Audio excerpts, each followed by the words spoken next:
Demak, bolalar, hozir sizlar bilan yo'qolgan jumla metodini qo'llaymiz. Bu metod orqali sizlarni matnni o'qib tushunish, mantiqiy fikrlash, matnni ketma-ketligini topish kabi diqqatni jamlash kabi ko'nikmalaringizni tekshirib ko'ramiz, sinovdan o'tkazamiz. Hozir ikkita guruhga belgilashamiz. Qani bilimdonlar va zukkolar guruhi. Bilimdonlar guruhi sabab siz matnni o'qib berasiz. Azima, siz yaxshilab tinglaysiz. O'g'il bola guruhini, zukkolar guruhini Sardor musiqa guruhiga o'qib beradi. Ular ham yaxshilab tinglaydi va keyin ketma-ketlikda joylashtirasiz. Jazo. Bir ayol savatda olma ko'tarib borardi. Savatdagi olmalardan biri yerga tushib qoldi. Ayolning orqasidan kelayotgan bola olmani sekingina olib cho'ntagiga soldi. Bola ayolning yonidan o'tib ketayotganda ayol uni to'xtatib, savatdagi olmalardan birini unga uzatdi. Bola uni olmadi. Cho'ntagidagi olma olov bo'lib tanasini kuydirayotgan bo'ldi. Kuydirayotgandek bo'ldi. Yaxshi. Tushunib oldingizmi? Oyijon. Siz mana bu toshbaqa matnini o'qib berasiz guruhingizga. Siz yaxshilab tinglang. Toshbaqa. Bolalar bog'dan toshbaqa topib oldilar. Toshbaqaning bir oyog'i yaralangan edi. Bolalar uni yaxshi parvarish qildilar. Toshbaqaning yaralangan oyog'iga dori qo'yib bog'ladilar.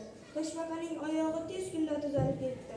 Sentyabrda bolalar uni maktabga sovg'a qildilar. Hozir u maktabimiz jonli burchagida yashayapti.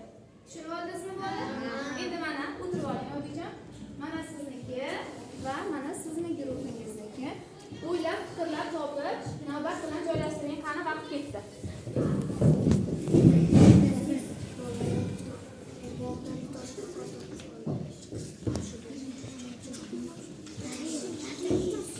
Vaqt ketyapti bolalar.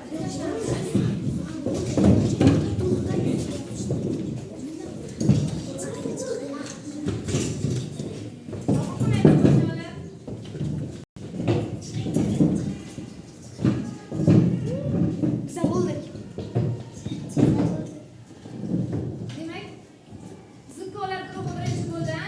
Matnni o'qiymiz endi. Qaytadan o'qiymiz. Qani, Davlatbek o'qiydi. Bolalar bog'dan toshbaqa topib oldilar. Toshbaqaning bir oyog'i yaralangan edi. Bolalar uni yaxshi parvarish qildilar.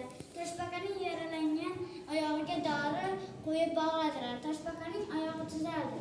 Sentyabrda bolalar uni maktabga sovg'a qildilar. Hozir u maktabimizning jonli burchagida yashayapti. Barakalla, ofarin.